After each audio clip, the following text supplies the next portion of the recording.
when cities rose from desert sands, and when one goddess reigned supreme over love, war, and the very fate of humanity. Before you settle in, take a moment to like this video and subscribe if you genuinely enjoy these deep explorations of history and myth. Let me know in the comments where you're tuning in from and what draws you to these ancient stories. It's always fascinating to connect with fellow travelers through time. Dim the lights if you can, maybe pour yourself something warm, and let's ease into this journey together. Tonight, we're not just telling a story, we're excavating layers of human belief that stretch back more than 5,000 years to a goddess whose name echoed through temple halls and whose power shaped empires. This is the story of Inanna, known to the Akkadians as Ishtar, a deity so complex and contradictory that she defied every attempt by ancient theologians to contain her within neat categories. She was the queen of heaven, the morning and evening star, the lady of battles, the first among the equals, and yet also the maiden who wept for her lost lover. She was never a mother goddess, never a dutiful wife, never content to play a supporting role in anyone's cosmic drama. She demanded center stage, and the ancient world gave it to her for 3,000 years. But who was she really? Where did her cult begin? And how did a goddess of such fierce independence come to dominate one of history's most patriarchal civilizations? The dawn of the Queen. Origins in the Uruk period. To understand Inanna, we must first travel to the marshlands and reed beds of southern Mesopotamia, to the 4th millennium before the Common Era, when the first great cities were rising from the alluvial plains between the Tigris and Euphrates rivers. This was the Uruk period, named for the city that would become Inanna's primary cult center, a place the ancients called the First City, the place where civilization itself was born. Archaeological evidence tells us that Inanna's worship dates to approximately 4000 to 3100 BCE, making her one of the oldest deities we can name with any confidence. Her symbol, the 8-pointed star, appears on some of the earliest clay tablets bearing any form of writing. These weren't yet stories or hymns, just accounting records, lists of goods offered to the temple. But even these mundane documents reveal something profound. The goddess was there at the very beginning, when humanity first learned to record its thoughts in permanent form. The name Inanna likely derives from the Sumerian phrase meaning Lady of Heaven, though scholars continue to debate this etymology. The cuneiform sign for her name doesn't appear to be a simple combination of the signs for Lady and Sky, which has led some researchers to propose that Inanna might have been a goddess whose origins predated the Sumerian pantheon itself, perhaps a remnant of some earlier Proto-Euphratian deity whose worship was absorbed and transformed by the Sumerians as they established their urban civilization. Whatever her origins, by the time we have clear written records, Inanna had already established herself as the patron deity of Uruk, one of the most important cities in early Mesopotamian history. The temple complex dedicated to her was called the Inanna, the House of Heaven, a massive architectural achievement that served not just as a place of worship but as an economic powerhouse, controlling vast agricultural estates, managing trade networks, and employing hundreds of workers ranging from priests and priestesses to farmers, craftsmen, and scribes. In archaic Uruk, texts tell us that Inanna was worshipped in 3 distinct forms, each corresponding to a different aspect of her being. There was morning Inanna, associated with the planet Venus when it appeared before dawn. There was evening Inanna, the same celestial body appearing after sunset. And there was princely Inanna, a manifestation that seems to have emphasized her role as a divine ruler. These 3 forms reflected the Sumerian sophisticated astronomical observations. They had recognized that the morning and evening star were the same celestial object, a level of understanding that many cultures would not achieve for centuries. The connection between Inanna and Venus was no mere poetic association. In the ancient Near Eastern worldview, the gods were not separate from the natural world, but were immanent within it. Inanna was Venus, in a very real sense. Her movements across the sky, her disappearances and reappearances, her brightness that could outshine every other celestial object except the sun and moon. All of this was understood as the goddess herself moving through the cosmos, carrying out her divine purposes. What were those purposes? Even in the earliest texts, we see Inanna characterized by an almost unprecedented level of independence and ambition. She was a goddess who actively sought to expand her sphere of influence, who was never satisfied with what had been allotted to her, who challenged the established order and demanded more. In one fragmentary myth from this early period, we find Inanna expressing dissatisfaction with her assigned domains, leading her to seek out additional powers through whatever means necessary. This brings us to a crucial point about understanding Inanna within the structure of Mesopotamian religion. The gods of Sumer and later of Akkad, Babylon and Assyria were organized into what scholars call the Anunnaki, a term that means something like royal offspring or princely seed. The Anunnaki were the great gods, the children of An, the sky god, and Kai, the earth goddess.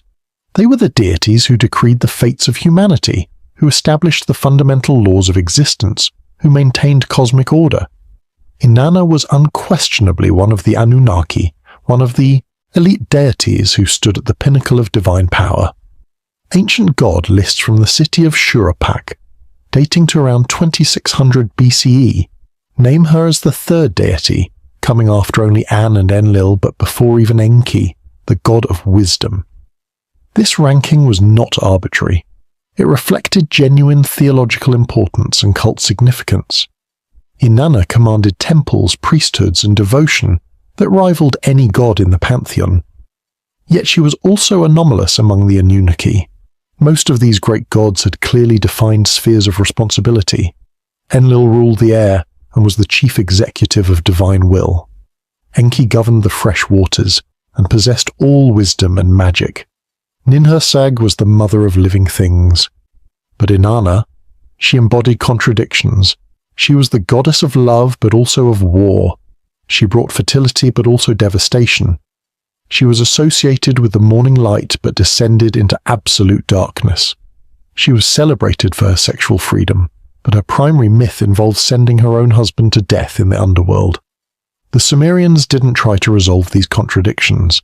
Instead, they seemed to embrace them, understanding that Inanna represented something fundamental about existence itself, the reality that life contains both creation and destruction, that love and violence are never as far apart as we might wish, that the force that brings forth life is also intimately connected with death. Early depictions of Inanna from the Uruk period show her receiving offerings from naked priests. Her divine standards, those distinctive reed bundles bent at the top, flanking the entrance to her sanctuary. These images communicate both the goddess's accessibility, she was there, present at her temple door, and her transcendence, the elaborate rituals and the nakedness of the priests suggesting the vulnerability required to approach the divine. As we look at these earliest traces of Inanna's cult, we're witnessing something remarkable, the emergence of a goddess who would come to embody the complexities and contradictions of urban civilization itself. She was worshipped at the moment when humanity was making perhaps its most fundamental transition, from village-based agricultural communities to true cities with all their attendant glories and horrors. And perhaps that's why she was never a simple fertility goddess or a straightforward mother figure. The cities she presided over were places of tremendous creativity and equally tremendous violence, of unprecedented wealth and crushing exploitation, of liberation from traditional constraints and the imposition of new hierarchies. Inanna was the divine personification of this new urban reality. She promised fulfillment of desire but demanded sacrifice. She offered protection but could withdraw it on a whim. She was the goddess you needed if you wanted to succeed in this new world, but she was also the goddess who could destroy you without a second thought. Family ties, the divine lineage, of the queen understanding Inanna's place in the divine family tree of ancient Mesopotamia reveals much about how the Sumerians and their successors conceived of cosmic order and divine politics. Yet this family tree is far from simple or consistent. Different city-states, different periods, and different theological traditions offered varying accounts of Inanna's parentage and relationships, each version carrying its own implications about her power and her place in the hierarchy of heaven. The most common and widely accepted tradition in Sumerian texts identifies Inanna as the daughter of Nanna, also known as Sin in Akkadian. the moon god who was the patron deity of the city of Ur. Nanna himself was born from the union of Enlil, the god of air and chief of the pantheon, and Ninlil, the lady of the open air. Inanna's mother in this tradition was Ningal, whose name means great lady, a moon goddess in her own right, and the wife of Nanna. This lunar connection is significant. The moon governed the measurement of time in ancient Mesopotamia. Its waxing and waning marked the months. Its cycles regulated religious festivals and economic activities. To be the daughter of the moon god was to have a connection to the fundamental rhythms of existence. Yet Inanna's association with Venus, that bright wandering star, set her apart from her father's steady, predictable cycles. Where Nanna brought order and regularity, Nanna brought passion and unpredictability. The pairing of Nanna and Ningal as Inanna's parents appears consistently across diverse sources.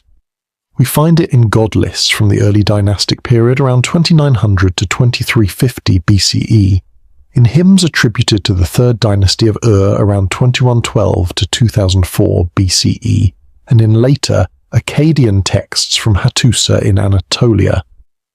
One particularly beautiful hymn describes how Enlil and Ninlil themselves bestowed Inanna's powers upon her, suggesting a kind of divine consecration that granted her exceptional status among the gods.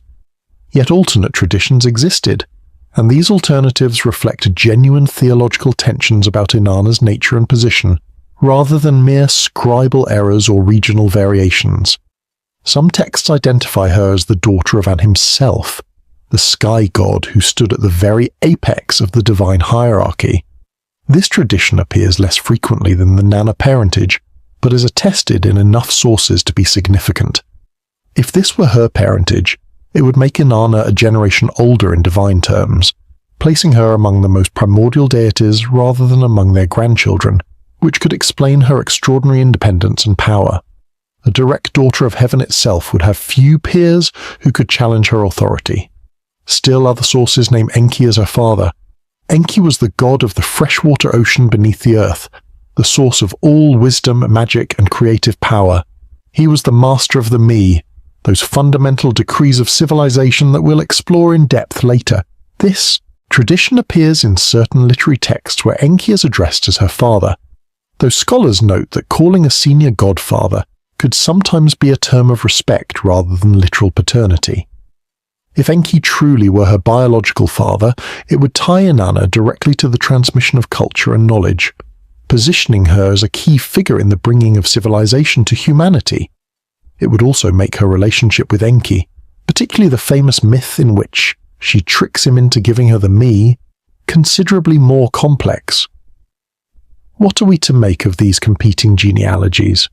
The simplest explanation is that Inanna's cult was extremely ancient and widespread, and as different cities and different dynasties rose to prominence, they each tried to incorporate this powerful goddess into their own theological frameworks, adjusting her family relationships to suit their local pantheons and political needs. But we might also see in these variations something more fundamental about how the Mesopotamians understood divinity itself. The gods were not fixed, unchanging entities, but rather living forces who could grow, evolve, and take on new relationships over time. What remains consistent across all these traditions is Inanna's relationship with her twin brother Utu, known as Shamash in Akkadian. Utu was the sun god, the bringer of light, the seer of all things, and most importantly the god of justice. Where there was daylight, nothing could be hidden from Utu's all-seeing gaze. He witnessed oaths and punished perjurers. He protected travelers and revealed truth. The bond between Inanna and Utu was portrayed as exceptionally close, perhaps even unusually so.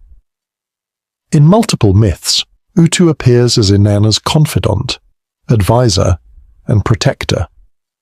When Inanna decides to descend to the underworld, it's Utu she consults. When she needs transportation or assistance in her various schemes, it's often Utu she turns to. Some modern scholars have noted that the intimacy of their relationship, as portrayed in certain love poems and myths, seems remarkably intense, leading to discussions about how such divine sibling bonds were understood in ancient Mesopotamia. While interpretations vary, What's indisputable is the special closeness these two deities shared in the mythological record. Utu and Inanna represented complementary principles, his light that reveals all, her star that shines in both dawn and dusk, his justice, methodical and inexorable, her passion, swift and overwhelming. They were twins in a cosmic sense, two aspects of divine power that were separate yet deeply interconnected. Less ambiguous, but equally important, was Inanna's relationship with Ereshkigal, whose name means Queen of the Great Below. If Inanna was the Queen of Heaven, Ereshkigal was her dark mirror, the ruler of the underworld, the land of no return, the realm of dust and silence where all mortals eventually must go. The two goddesses almost never appear together in myths, outside of the famous descent, and they were not listed near each other in god lists, suggesting they occupied completely separate spheres. In the descent myth itself, Inanna addresses Ereshkigal as her older sister, and this designation appears consistent in the sources where they interact. Yet scholars note that the Sumerians sometimes use kinship terms like sister as a way to place deities on the same hierarchical level, rather than indicating literal family relationships. Whatever the precise nature of their connection, the relationship between these two powerful goddesses was clearly significant. It established a relationship between the upper world and the underworld, between life and death, between the fertile earth above and the dark realm below. The two goddesses were not enemies exactly, but neither were they friends. They represented fundamentally different, often opposed, aspects of existence. When Inanna invaded Ereshkigal's domain in the descent myth, it was not just a journey to the underworld, but a transgression of cosmic boundaries, a challenge to the separation between life and death that could not go unpunished. Completing the picture of Inanna's immediate circle was Ninshubur, her sukal, or minister. Ninshubur occupied a unique position in Inanna's mythology, a position that speaks to the goddess's need for loyal assistance in her often risky undertakings. In Sumerian texts, Ninshubur is portrayed as female, a goddess in her own right who served as Inanna's closest advisor, her messenger, and her rescuer in times of crisis. The relationship between them was one of mutual devotion and absolute trust. In some texts, Ninshubur is listed immediately after Dumuzi, Inanna's husband, in catalogues of Inanna's divine circle, even before some of Inanna's blood relatives. One beautiful phrase from the literature calls her Ninshuba, beloved vizier.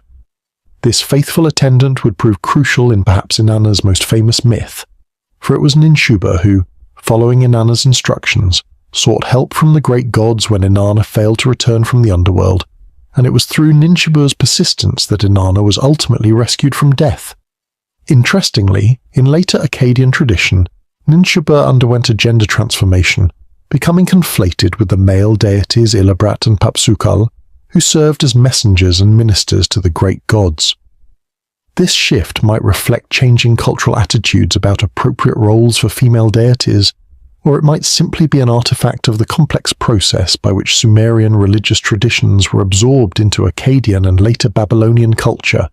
This web of family relationships reveals something essential about Inanna's character and her role in Mesopotamian religion. She was not an isolated deity, but rather a goddess embedded in complex networks of kinship, loyalty, and divine politics.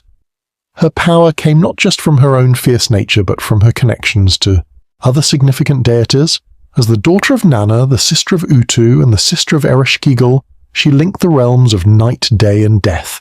As the granddaughter of Enlil, she carried the blood of the chief god. As the favourite of An, she had the sky god's special protection.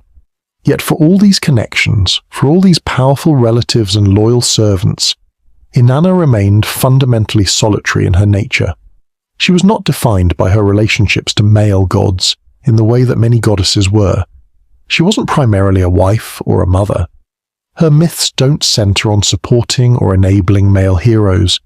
Instead, she was the protagonist of her own stories, the driving force of her own destinies, a goddess who used her connections and relationships as tools to achieve her own ends rather than being defined by them.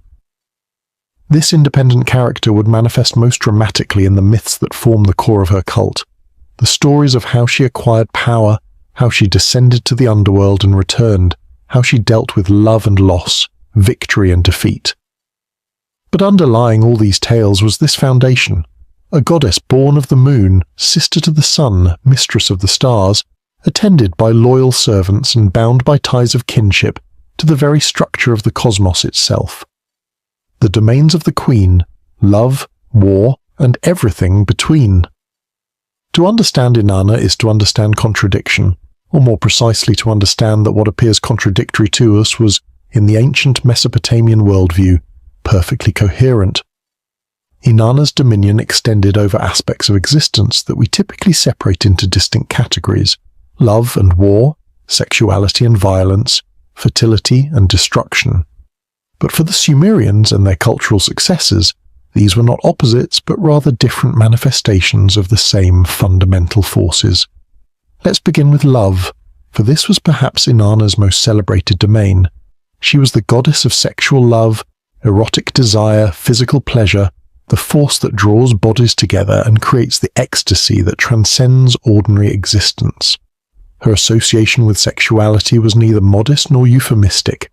The Sumerians celebrated human sexuality as a gift of the gods, and Inanna embodied that gift in its most intense and transformative form. In the corpus of Sumerian love poetry, Inanna appears as the ultimate lover, bold, passionate, unashamed of her desire. These poems, dating primarily to the Ur-3rd dynasty period around 2100 to 2000 BCE, describe intimate encounters between the goddess and her lover Dumuzi with remarkable frankness. She praises her own body, comparing her vulva to the boat of heaven, to a field ready for ploughing, to a crescent moon. She calls Dumuzi to her bed, promises him pleasure beyond imagining, describes the act of love-making itself in agricultural metaphors that make the connection between sexual union and earthly fertility explicit. But crucially, Inanna was never portrayed as a wife in the domestic sense. She wasn't the goddess of marriage as an institution, or of the household as a social unit. She didn't weave or grind grain or care for children. Instead, she represented the transformative power of erotic love itself, the desire that disrupts social order, that drives individuals to abandon caution, that creates temporary insanity in which normal rules don't apply. Her connection to prostitution must be understood in this context. Inanna was the patron of prostitutes, not in a sense of exploitation, but in her embodiment of sexual agency, unconstrained by marriage or reproduction. In ancient Mesopotamia, certain classes of priestesses associated with Inanna's temples engaged in ritual sexuality, and while the exact nature and extent of these practices remains debated among scholars, what's clear is that sexuality in service to Inanna was seen as holy, as a way of accessing divine power and blessing. The gender-bending aspects of Inanna's cult further complicate simple categorizations. Her temples employed the Gala priests, a class of religious specialists who performed lamentations in the Emesal dialect, a form of Sumerian associated with women's speech, and who may have adopted feminine gender expressions. The Asinu, another category of Inanna's devotees in Akkadian texts, wore women's clothing and performed war dances in the goddess's temples. Several hymns describe Inanna as possessing the power to change men into women and women into men. One remarkable Sumerian hymn states, "To turn a man into a woman and a woman into a man, to change one into the other. This is yours, Inanna." The existence of these gender-variant individuals within Inanna's cult, individuals who apparently occupied respected ritual roles, speaks to the goddess's association with transgression and transformation, her power to cross boundaries that others took as fixed and absolute. From love and sexuality, we turn to war, and here Inanna's character becomes perhaps most alien to modern sensibilities. She was a warrior goddess of terrifying ferocity, patron of kings and generals, the goddess you invoked before battle, the one whose presence on the battlefield meant victory or catastrophic defeat. In her warlike aspect, she was depicted with weapons protruding from her shoulders, sometimes wearing a beard to emphasize her masculine power, standing on a lion or with a lion by her side. The lion was her sacred animal, and the association was not accidental. The lion's roar was compared to thunder, and Inanna herself was connected to thunderstorms, to the violent power of nature that could bring both life-giving rain and devastating destruction. When Sumerian kings praised Inanna in their victory inscriptions, they used imagery of overwhelming violence. She was described as filling the rivers with blood, making the mountains tremble, causing enemies to flee in terror before her. Sargon of Akkad, who created the first empire in Mesopotamian history, around 2334 BCE, attributed his military success directly to Inanna's favor. His daughter, the priestess Inanna, composed some of the earliest signed poetry in human history, hymns to Inanna that emphasize the goddess's terrifying power in battle. In one famous passage, Inanna writes of how Inanna adorns herself with the garments of war, how she strides across the battlefield like a storm, how none can withstand her fury. But why should love and war be connected? Why should the same goddess who presided over sexual ecstasy also delight in the slaughter of battle? To the Mesopotamian mind, both were aspects of overwhelming passion, both involved the transgression of normal boundaries, both created states of consciousness in which ordinary rules were suspended. In love, as in war, individuals lost themselves, became something other than their everyday selves, accessed reserves of energy and courage they didn't normally possess. More practically, both domains were essential to the functioning of early Mesopotamian city-states. A city needed fertility, sexual reproduction, agricultural abundance, and it also needed military power, the ability to defend itself and to project force against rivals. A goddess who governed both was a goddess who could ensure the city's survival and prosperity in every sense. Kings claimed to be the spouse of Inanna precisely because this relationship gave them access to both aspects of her power, the legitimacy that came from sacred sexuality and the victory that came from divine favor in battle. Inanna's third major domain was fertility in the broader agricultural sense. As goddess of the storehouse, she presided over the harvest and the preservation of food. The date palm was especially sacred to her, and in early periods she was associated with a god called Dumuzi Amaushum-Galana, a deity of the date harvest who was later merged with or displaced by the shepherd god Dumuzi, who became her primary consort. The fertility she granted was not the gentle, nurturing fertility of mother goddesses like Ninhursag. Inanna's fertility was hot, intense, overwhelming. It was the fertility of midsummer, of fullness before the fall, of abundance that borders on excess. The sacred marriage ritual, which we'll explore in more detail later, involved the physical union of the king with Inanna, represented by her high priestess, to ensure the land's fertility. This was not metaphorical. The ancients believed that this ritual act of sexuality genuinely made the fields fertile, brought the rain, ensured the harvest. Beyond these primary domains, Inanna accumulated powers and attributes that made her one of the most complex figures in the entire Mesopotamian pantheon. She was associated with political power and divine justice, working alongside her brother Utu to enforce right behavior and punish wrongdoing. She was the patron of prostitutes and alehouses, spaces in ancient society that existed somewhat outside normal social strictures. She was credited with knowledge of music, dance, and all the arts of civilized life. In her astral form, she was Venus, the morning and evening star, the brightest object in the sky besides the sun and moon.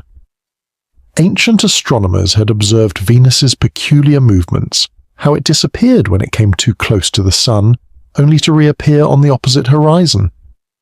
This disappearance and return would become crucial to understanding one of Inanna's central myths, her descent to the underworld. The planet's movements were seen not as mechanical orbital dynamics, but as the goddess herself moving through the cosmos, disappearing into the realm of death and then dramatically returning to life. This astral connection gave Inanna a cosmic dimension that went beyond her earthly domains. She wasn't just a goddess of human activities, but a celestial power whose movements regulated time and seasons. The discontinuous appearance of Venus, the fact that it seemed to be two different stars until you realized they were the same, reinforced Inanna's association with dualities and transformations. She was the morning star that heralded the sun's rising, associated with new beginnings, and the evening star that appeared after sunset, associated with endings and transitions. By the height of Sumerian civilization, around 2100 BCE, Inanna had become arguably the most important goddess in Mesopotamia, possibly the most important deity of any gender. Her powers and domains had expanded to encompass virtually every aspect of existence that wasn't specifically claimed by other major gods. She had temples across Sumer, from Uruk to Nippur to Ur to Lagash. Kings styled themselves as her spouse. Priestesses held enormous social and economic power as her representatives on earth.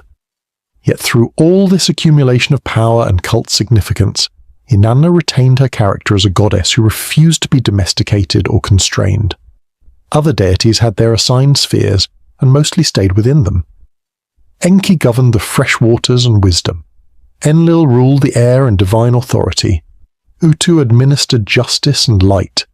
But Inanna was always reaching beyond whatever boundaries had been set for her, always demanding more, always transgressing, always surprising.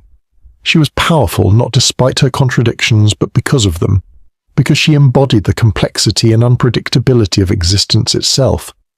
This multifaceted nature made her accessible to virtually anyone. Warriors could pray to her for victory. Lovers could invoke her for passion. Farmers needed her for fertility. Politicians required her for legitimacy. Outsiders and marginalized people could find in her worship a place where conventional social hierarchies were, at least temporarily, suspended. She was all things to all people, yet she remained irreducibly herself, the Queen of Heaven who submitted to no one, who made her own rules, who descended into death itself and returned victorious, the trickster's prize, Inanna and the me of civilization.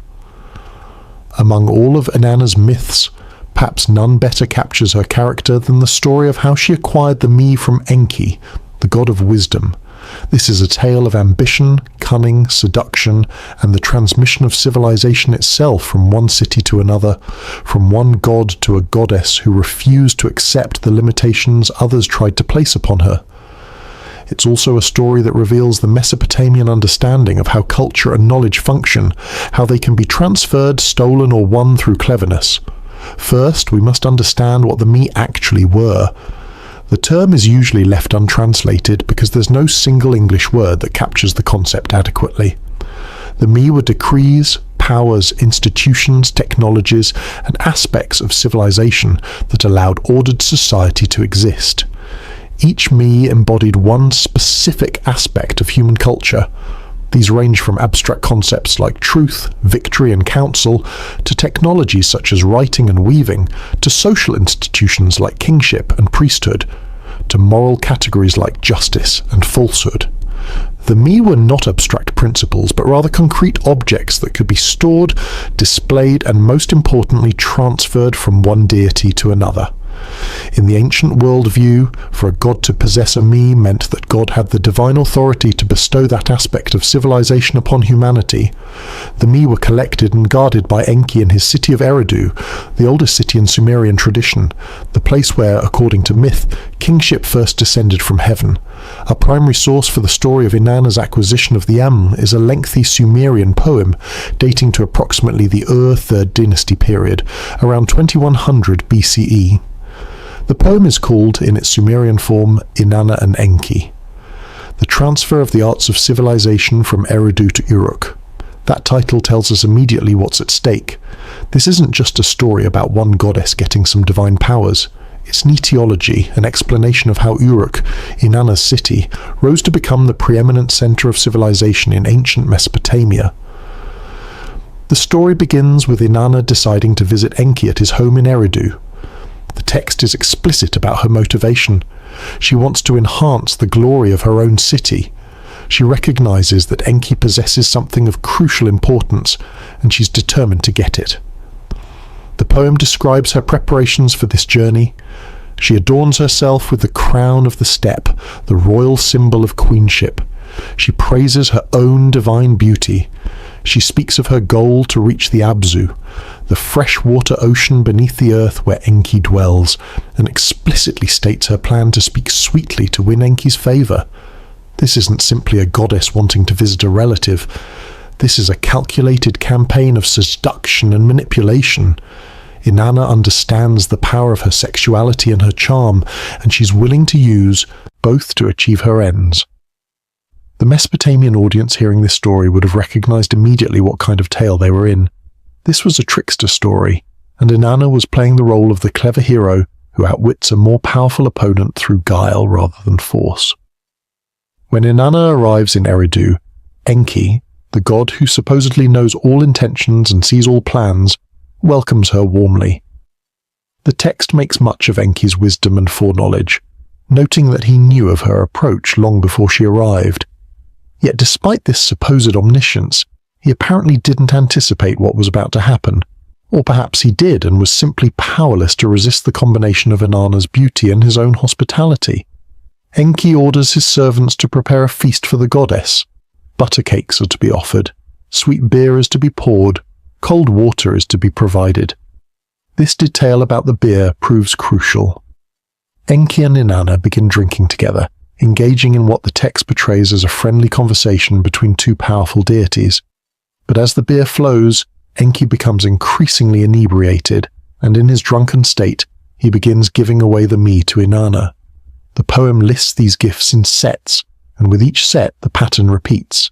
Enki, in his generosity or lack of judgment, offers Inanna some portion of the me. She accepts them. He offers more. She accepts those too.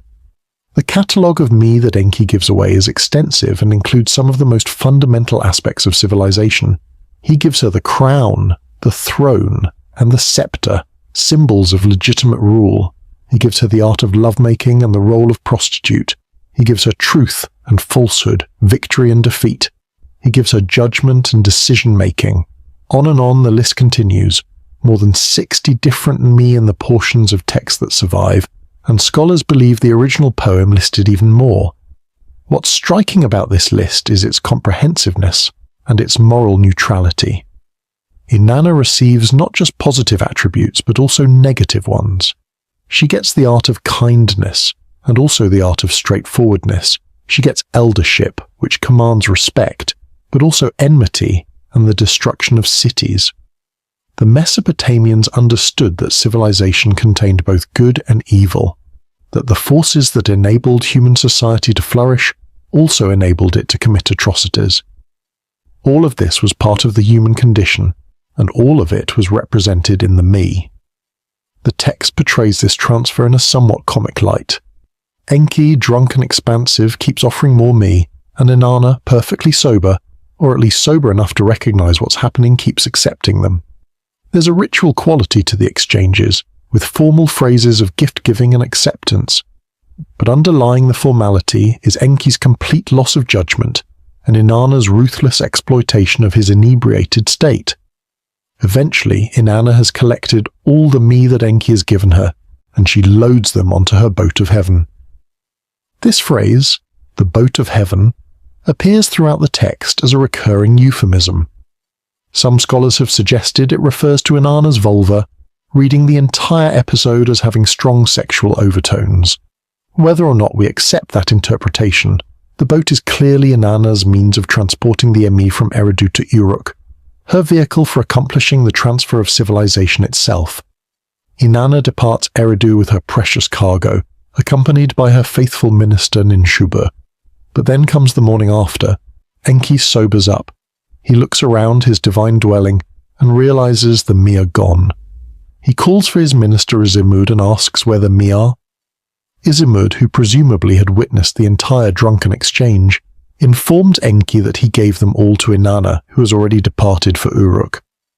Enki's reaction is immediate and desperate. He cannot allow this transfer to stand. The me were his responsibility, his domain. He demands that Izimud go after Inanna and retrieve the me before she reaches Uruk. But Inanna, warned perhaps by her keen senses, or by Ninshubur's vigilance, has already gained significant distance. Still, Enki is determined.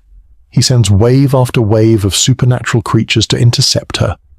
The poem describes 7 separate encounters as Inanna makes her way up the waterways from Eridu toward Uruk. At each stopping point, monsters sent by Enki attempt to seize the boat of heaven and take back the me. Each time Ninshuba, Inanna's faithful minister, manages to fend off the attackers. The text doesn't give us detailed accounts of these battles, but it makes clear that it's Ninshuba's loyalty and capability that ensure Inanna's success. There's something almost farcical about these repeated attempts. Enki keeps sending different creatures, 50 giants of Eridu at one point, all the great fish at another, various monsters at other times. Each assault fails. It's as if the text is saying that once Inanna has legitimately received the me, even though Enki was too drunk to know what he was doing, the transfer cannot be reversed. The me were gifts, accepted in good faith, even if they were given in drunken foolishness. Finally, Inanna reaches Uruk. The poem describes her triumphant arrival at various gates of the city. At each gate, the people celebrate. They understand that something momentous has occurred. Their goddess has brought them civilization itself, has made their city the rightful center of culture and knowledge in Mesopotamia. The me are unloaded, displayed, and presumably put to use in making Uruk the greatest of cities. And what of Enki? The poem concludes with a remarkable detail. After all the failed attempts to retrieve the me, after acknowledging that Inanna has successfully completed her journey, Enki reconciles with her. He sends a positive farewell, essentially admitting defeat and accepting the new status quo. This ending might surprise us. We might expect Enki to remain angry, to continue the conflict, to demand the me back. But the poem suggests instead that what has happened was somehow right, that perhaps Inanna was meant to have the me all along, that Enki's drunken generosity was not entirely accidental, but rather a manifestation of some deeper divine plan. From a historical and political perspective, this myth almost certainly reflects an actual shift in power and prestige from Eridu to Uruk at some point in Sumerian history. Eridu was indeed the oldest city in Sumerian tradition, the place where, according to their king lists, kingship first descended from heaven. But by the time this myth was written down in the Ur-Third dynasty period, Uruk had become the dominant center, the largest and most influential city-state. The myth could be understood as providing a divine explanation for this historical transition, making it not a matter of conquest or chance, but rather the result of Inanna's cleverness and determination. From a theological perspective, the story does something even more interesting. It establishes Inanna as possessing the very foundations of civilization. When Mesopotamian kings claimed to rule by divine authority, when priests justified their social roles, when scribes taught writing, when craftsmen plied their trades, all of these activities ultimately flowed from the me that Inanna had acquired from Enki. This gave her cult enormous importance and legitimacy. She wasn't just a goddess of love or war, she was the goddess who made civilized life possible. The story also reveals something about Inanna's methods and character. She didn't storm Eridu and seize the me by force. Though as a war goddess, she presumably could have tried. She didn't beg Enki for the me or try to convince him through logical argument that she deserved them. Instead, she used seduction, hospitality, and alcohol. She exploited Enki's generosity and his weakness. She acted like a trickster, and in succeeding she demonstrated a truth that the Mesopotamians clearly appreciated, that sometimes cleverness and charm achieve what force and authority cannot. This myth, then, is not just an entertaining story about divine misbehavior, though it certainly is entertaining. It's a meditation on power, on gender, on the transfer of culture, and on the nature of civilization itself. It tells us that the Mesopotamians understood their own culture as something that had been won, acquired through the bold action of their patron goddess. And it tells us that Inanna was not content to passively receive whatever powers the male gods deigned to give her. She went out and took what she wanted, and in doing so she shaped the destiny of her city and her people. Into the darkness, the descent to the underworld. If the acquisition of the me showed Inanna at her most clever and triumphant, the myth of her descent to the underworld reveals her at her most vulnerable and perhaps her most profound. This story, preserved in both Sumerian and Akkadian versions, is one of the most famous tales from all of Mesopotamian literature, and it's also one of the most complex and mysterious. It's a myth that has been interpreted as an allegory for the changing seasons, as a ritual for agricultural fertility, as a psychological journey into the shadow self, and as a political statement about the limits of divine power. All of these interpretations contain elements of truth, yet the myth remains irreducible to any single meaning. The story begins simply enough. From the great heaven, she set her mind on the great below. These opening lines, repeated several times in the Sumerian version for emphasis, establish immediately that something momentous and transgressive is about to occur. Inanna, Queen of Heaven, has decided to visit the underworld, the realm ruled by her sister Ereshkigal, the land from which no one returns. Why does she make this decision? The text gives us an official reason. Inanna tells the gatekeeper that she has come to attend the funeral rites of Gugalana, the Bull of Heaven, who was Ereshkigal's husband and who had been slain. This connection between Gugalana and the Bull of Heaven that appears in the Gilgamesh epic has been debated by scholars, some seeing them as the same figure while others remain uncertain due to limited textual evidence. If they are the same, this means Inanna was responsible for her brother-in-law's death, making her stated reason for visiting either remarkably audacious or a deliberate provocation. But scholars have long suspected this explanation is either incomplete or deliberately misleading. Other passages in the myth and the overall context of Inanna's character suggest different motivations. Some texts hint that Inanna has gone to the underworld to extend her power into that realm, to add rulership of the dead to her already impressive list of domains. This interpretation aligns with her pattern of always seeking to expand her sphere of influence. The 7 divine powers, represented by her clothing and jewelry that she brings with her, certainly suggests she came prepared to assert authority. Another interpretation focuses on Inanna's relationship with Ereshkigal. Perhaps the visit is about confronting her counterpart, facing the shadow self, encountering that part of the divine feminine that deals with death, decay, and endings rather than with life, growth, and beginnings. From this perspective, which draws on psychological readings of myth developed in the 20th century, the descent could be seen as a journey of self-discovery and integration. While such interpretations weren't available to the ancient Mesopotamians themselves, the text does support the reading that Inanna's encounter with Ereshkigal represents a meeting of opposites. Whatever her true motivation, Inanna prepares carefully for this dangerous venture. Before she departs, she gives detailed instructions to her faithful minister, Ninshubur, about what to do if she fails to return. Ninshubur is to wait 3 days. If Inanna has not emerged from the underworld after that time, Ninshubur is to make the rounds of the great gods, seeking help. She's to tear at her eyes, her mouth, and even her buttocks in ritual lamentation. She's to dress like a beggar and go to the temples of Enlil, Nanna, and Enki, pleading with each of them to rescue Inanna from the underworld. These instructions prove crucial to the story's outcome, but they also reveal something important about Inanna's character. She knows she's taking a terrible risk. She understands that Ereshkigal's realm operates by different rules than the heavenly world, rules that even the Queen of Heaven may not be able to overcome. She's going anyway, but she's made provisions for the possibility of failure. This is not reckless bravado, but rather calculated risk-taking with a backup plan. Inanna sets out on her journey to the underworld, making her way through the cities of Sumer, abandoning her temples and her authority in each place. This descent is both literal, going down into the earth where the underworld lay, and symbolic, relinquishing everything that makes her who she is. She travels through the underworld's outer regions and finally reaches its main gate, the entrance to the realm proper. At the gate, she meets Neti, the chief gatekeeper of the underworld. She announces herself in the most exalted terms possible. She is the Queen of Heaven, she has come to witness the funeral rites, and she demands entry. Neti, unimpressed by her titles or her divine status, goes to report to his mistress Ereshkigal that Inanna is at the gate demanding entrance.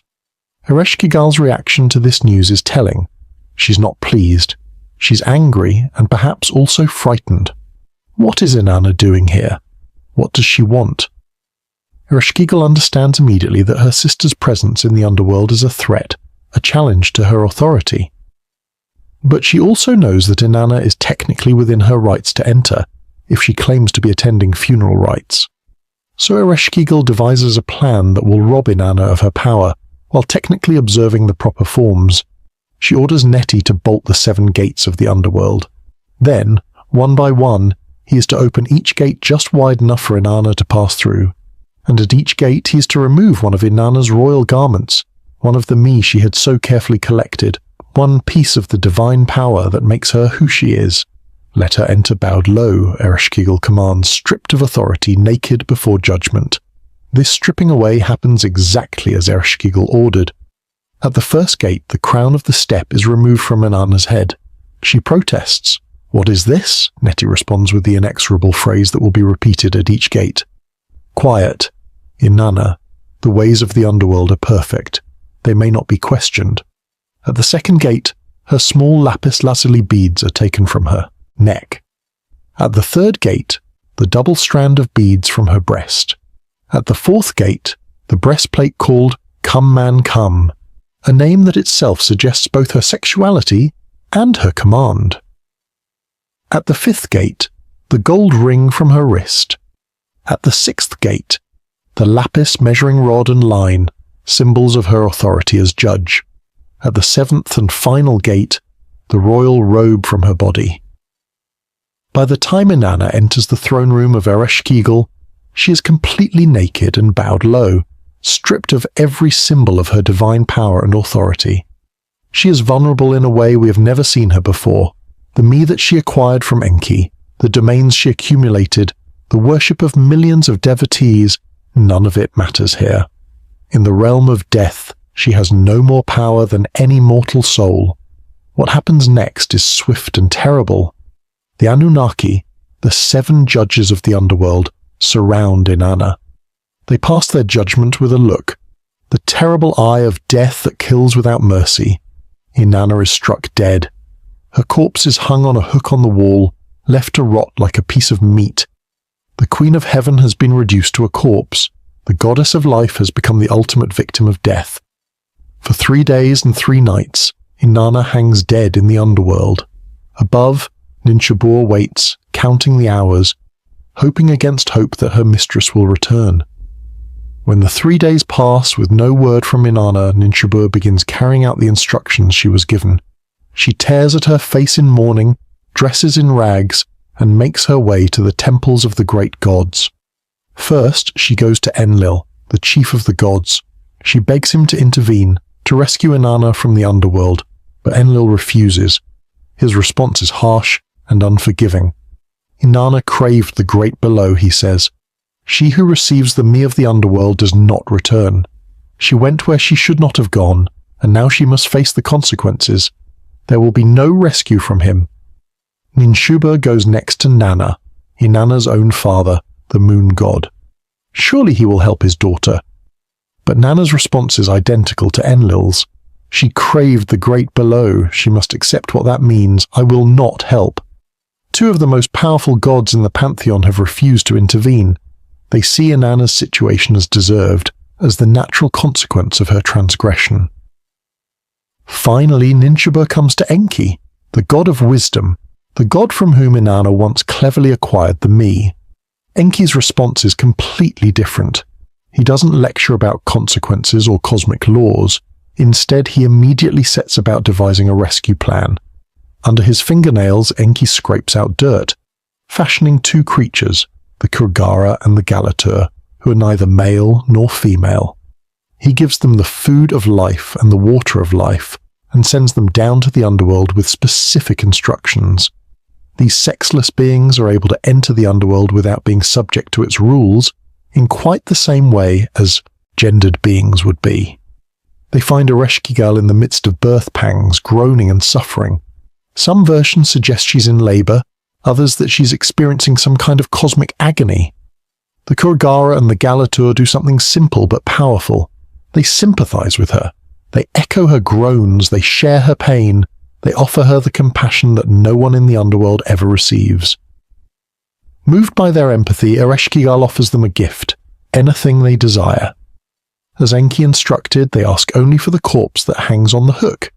Ereshkigal, bound by her word, gives them Inanna's body. They sprinkle it with the food and water of life, and Inanna revives. She has successfully returned from death, the only deity who has ever accomplished this feat. But there's a catch. The underworld does not give up its residents easily. As Inanna prepares to leave, the Gala demons, the bailiffs of the underworld, attach themselves to her. Someone must take her place, they insist. The underworld cannot be left empty. Inanna must provide a substitute, someone living who will descend to replace her. Inanna emerges from the underworld accompanied by these demons, and everywhere she goes, they ask if this person or that person should be taken as her substitute. They suggest Ninshubur, but Inanna refuses.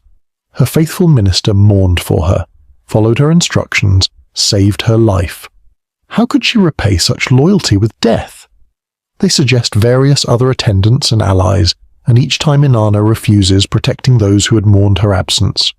Finally they reach Uruk, Inanna's own city, and there they find Dumuzi, Inanna's husband, sitting on his throne dressed in magnificent robes, apparently unconcerned by his wife's absence.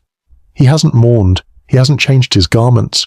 He seems to have simply taken advantage of Inanna's disappearance to enjoy the prerogatives of rulership without her.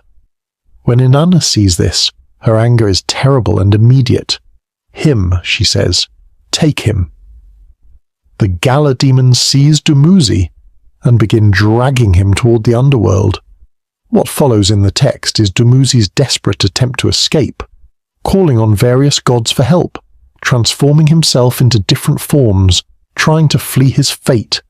His sister Geshtinana aids him, and eventually a compromise is reached. Dumuzi will spend half the year in the underworld, and Geshtinana will take his place for the other half. This alternation of presence and absence, life and death, explains the changing seasons, the annual cycle of growth and decline. The myth of Inanna's descent is layered with meanings that accumulate rather than exclude each other. Yes, it explains the seasons, the dying of vegetation in the hot, dry summer when Dumuzi is in the underworld, and the return of growth in spring when he emerges. Yes, it dramatizes the planet Venus's disappearance from the sky for several days during its inferior conjunction with the sun, followed by its reappearance. Yes, it establishes Inanna as uniquely powerful, the only deity who has experienced death and returned. But it also does something more subtle and perhaps more profound. It shows us that even the Queen of Heaven has limits. Inanna's ambition and power, which served her so well in acquiring the Me from Enki, mean nothing in the realm of death. The underworld operates by different rules, rules that even divine status cannot circumvent. Death is the great equalizer, the force that reduces queen and beggar to the same state. Yet the myth doesn't end with Inanna's humiliation, or even with her rescue. It ends with her making a choice, selecting Dumuzi as her substitute, punishing him for his failure to mourn, to care, to recognize what her absence should have meant. This choice has troubled interpreters for millennia. Is Inanna cruel and vindictive, sacrificing her own husband because he failed to cry for her? Or is she enforcing a necessary cosmic balance, recognizing that the land needs a shepherd to die so that fertility can return? The Mesopotamians themselves seem to have held both views simultaneously. They told the story of Dumuzi's death with sympathy for him, portraying his desperate flight and his sister's loyalty. But they also established an annual mourning ritual for Dumuzi, a midsummer festival where the people lamented his absence and celebrated his eventual return. This ritual was understood as essential for ensuring the fertility of the land and the prosperity of the people. In the end, Inanna's descent is a story about power and its limits, about death and return, about the cost of ambition and the nature of relationship. It's a story that refuses easy morals or simple interpretations. Like Inanna herself, the myth contains contradictions that can't be resolved, mysteries that can't be fully explained, and perhaps that's exactly as it should be. The greatest myths don't answer our questions, they deepen them. The love and loss of Dumuzi, the sacred marriage. The relationship between Inanna and Dumuzi is one of the most celebrated and complex partnerships in all of Mesopotamian mythology. It's a relationship portrayed in love poetry of remarkable intimacy and passion, ritualized in ceremonies that linked divine and royal power, commemorated in festivals that mourned loss and celebrated return, and ultimately defined by tragedy. To understand this relationship is to understand how the ancient Mesopotamians thought about love, fertility, kingship, and the eternal cycle of life and death. Dumuzi, whose name means faithful son or true child, was originally a separate god associated with shepherds and the growth of plants, particularly the date palm. In the earliest Sumerian tradition, he appears as Dumuzi Amoshumgalana, a deity of the date harvest. Later traditions merged this figure with Dumuzi the shepherd, creating the god who would become Inanna's primary consort. The Sumerians associated him with spring, with the season when the land was fertile and abundant, when the flocks were producing lambs and milk, when everything grew and flourished. But summers in ancient Mesopotamia were brutal. The hot, dry months brought death to much of the vegetation. The land became parched and barren. This annual cycle of abundance followed by desolation needed explanation, and that explanation was found in the story of Dumuzi's death, an annual descent to the underworld. When Dumuzi was with Inanna in the world above, the land flourished. When he was imprisoned below, forced to serve Inanna's term in the realm of death, the land suffered. The love between Inanna and Dumuzi was celebrated in a remarkable corpus of Sumerian poetry that scholars call the Dumuzi-Inanna love songs. These poems, dating primarily to the Ur-3rd dynasty and the Isin-Lhasa periods, roughly 2100 to 1800 BCE, are among the most beautiful and frank celebrations of erotic love to survive from the ancient world. They describe the courtship between the goddess and the shepherd god, their mutual desire, their consummation, and their marriage. In these poems, Inanna is portrayed as young, beautiful, aware of her power and her desirability. She describes her own body with unabashed pride, using agricultural metaphors that tie her sexuality directly to the fertility of the land. She compares her vulva to a horn, to a boat, to a moist, well-watered field ready for ploughing. She calls to Dumuzi to plough her field, to plant his seed in her ground. The sexual imagery is explicit and unmistakable, but it's also sacred, portraying their union as both a personal joining and a cosmic event that ensures the continuation of life itself. Dumuzi appears in these poems as ardent, devoted, sometimes hesitant, needing encouragement from the goddess. He praises Inanna's breasts, which he compares to a field bearing produce. He speaks of drinking from them as though from a cup of sweet milk. When they finally come together, the poetry describes their union with joy and celebration, as something that brings pleasure to the gods and blessing to the land. But this romantic picture was complicated by the way their relationship was portrayed in other myths, particularly in the Descent story. There, Dumuzi's failure to mourn Inanna led directly to his condemnation to the underworld. This created a paradox.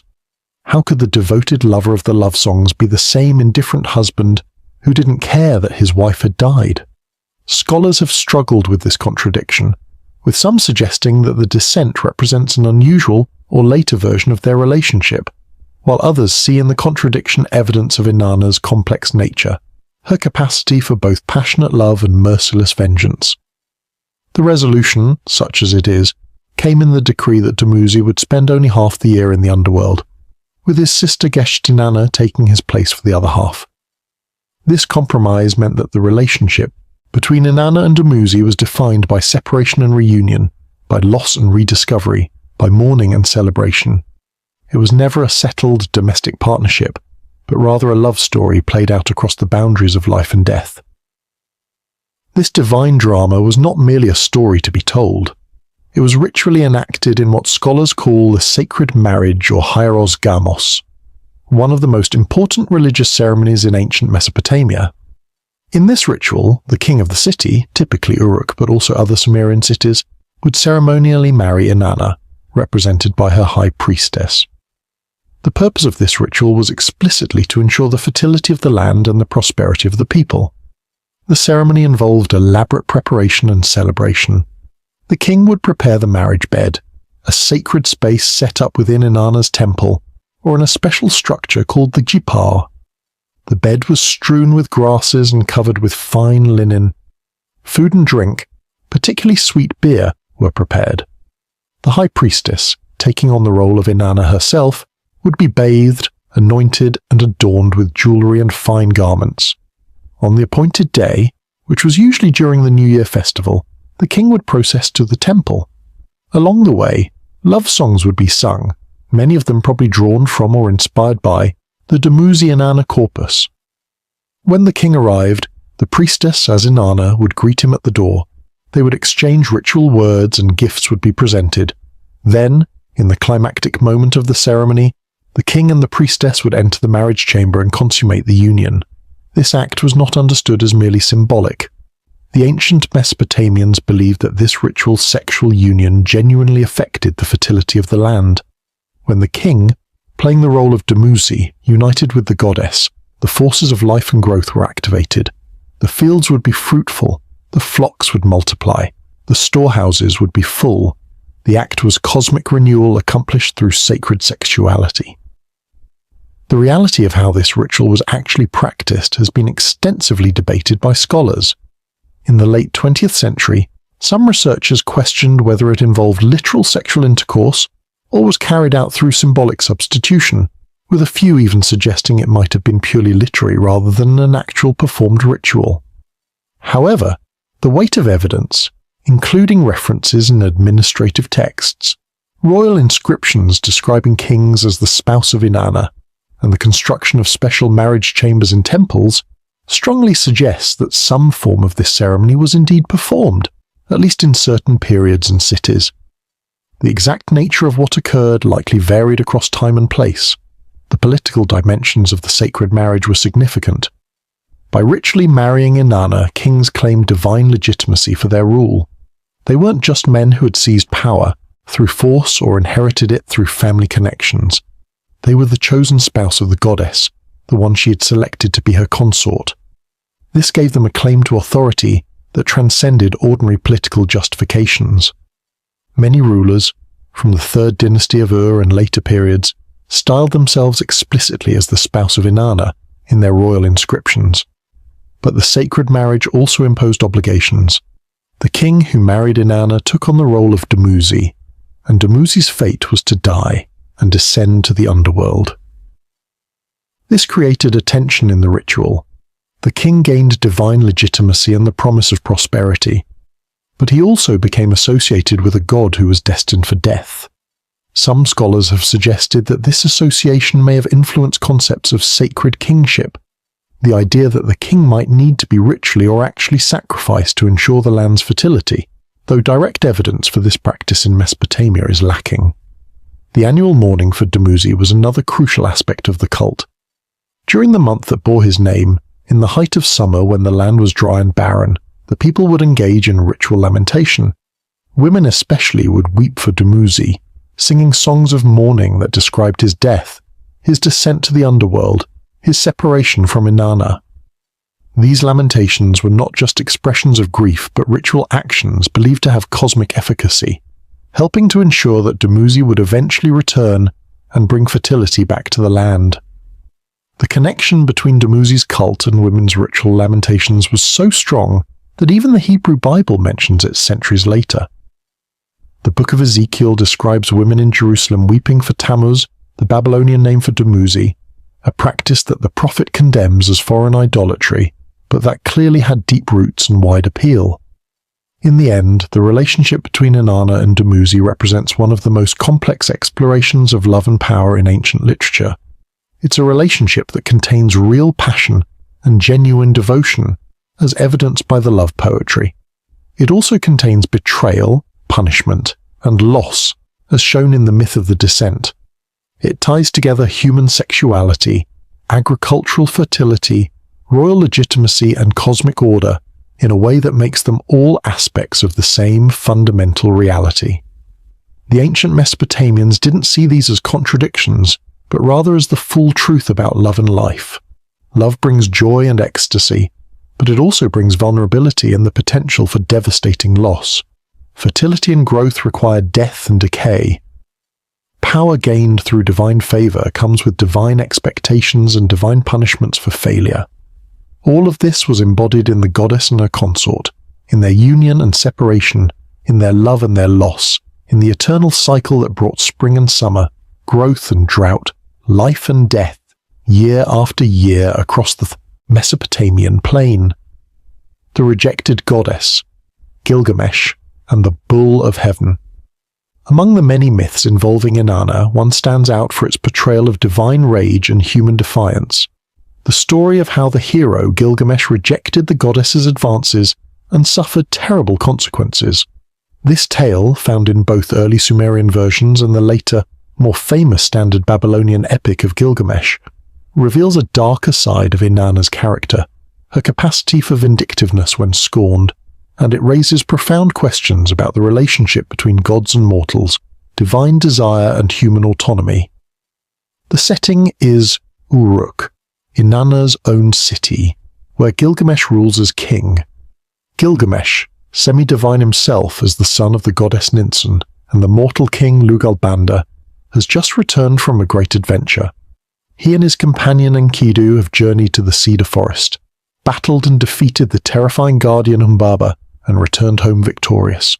Gilgamesh is at the height of his power and glory, a hero celebrated throughout the land.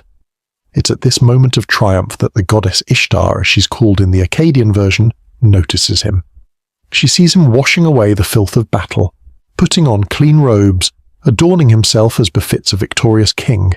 His beauty catches her eye, and she's struck with desire. Being a goddess, she doesn't hesitate to act on that desire. She approaches Gilgamesh directly and propositions him, offering to become his lover and showering him with promises of what she can provide. The speech Ishtar makes to Gilgamesh is remarkable for its generosity and its attempts at seduction. She offers him a chariot of lapis lazuli and gold, with wheels of gold and horns of amber. She promises that storm demons will be yoked as mules to pull it. She tells him that when he enters her house, it will smell of cedar. She says that people of importance will bow before him, that kings and princes will bring him tribute, that his goats will bear triplets and his ewes twins, that his donkeys will be unequaled, that his chariot horses will be famous for their swiftness. These are not minor offers. Ishtar is promising Gilgamesh wealth, power, prestige, and agricultural prosperity. She's offering him everything a Mesopotamian king could desire, and crucially, she's offering herself, the goddess of love and war, the queen of heaven. To be the consort of Ishtar would give Gilgamesh divine legitimacy that few mortals could claim. It would place him in the company of all those kings who had ritually married Inanna through the sacred marriage ceremony. But Gilgamesh refuses. His rejection is not polite or gentle. It's brutal, insulting, and comprehensive. He questions what he would gain from marriage to her, pointing out that she's a goddess who requires constant maintenance, like a door that doesn't keep out wind, a palace that crushes warriors, pitch that stains its bearer, a water skin that soaks its carrier. These are not compliments. Then Gilgamesh does something even more damaging. He lists Ishtar's previous lovers and catalogues the terrible fates each of them suffered at her hands. He names Dumuzi, her husband, for whom she ordained lamentations year after year. He mentions the many-coloured roller bird, whose wing she broke so that it could no longer fly. He speaks of the lion, perfect in strength, for whom she dug 7 and 7 pits. He tells of the horse she loved, for whom she ordained whip, goad, and lash. He names the shepherd who baked bread for her constantly, yet whom she struck and turned into a wolf. He recalls her father's gardener Ishulanu, who brought her baskets of dates regularly, and whom she struck and turned into a frog when he rejected her advances. The litany goes on. Gilgamesh is essentially calling Ishtar a serial abuser of her lovers, someone who destroys everyone who gets close to her. And then he asks, rhetorically and insultingly, why he would want to become another entry in this catalogue of ruined men. It's an extraordinary speech, one that challenges divine authority and divine character in the most direct way possible. Ishtar's reaction is exactly what we might expect. She's furious. She ascends to heaven immediately and complains to her parents, Anu and Antu. She demands that Anu give her the bull of heaven so that she can punish Gilgamesh for his insults. And here's where we see Ishtar at, perhaps her most frightening. When Anu hesitates, expressing concern about the damage the bull will cause, Ishtar makes a threat that reveals the extent of her power and her willingness to use it. She threatens to smash the gates of the underworld and raise the dead to devour the living. She will make the dead more numerous than the living, she promises. This is apocalyptic imagery, a threat to destroy the fundamental order of existence, to breach the boundary between life and death itself. It's also a threat that shows Ishtar's intimate connection to the underworld, her relationship with her sister Ereshkigal, and her power over the realm of death even though she doesn't rule there. Faced with this threat, Anu relents. He gives Ishtar the Bull of Heaven, warning her first about the destruction it will cause. He tells her there will be 7 years of famine if the bull is released, asking if she has stored enough grain to feed the people through this disaster. Ishtar assures him she has made all necessary preparations, though the text gives us no reason to believe this is actually true. She wants revenge, and she's willing to accept whatever collateral damage that vengeance might require. The Bull of Heaven descends to Uruk, and the destruction is immediate and catastrophic.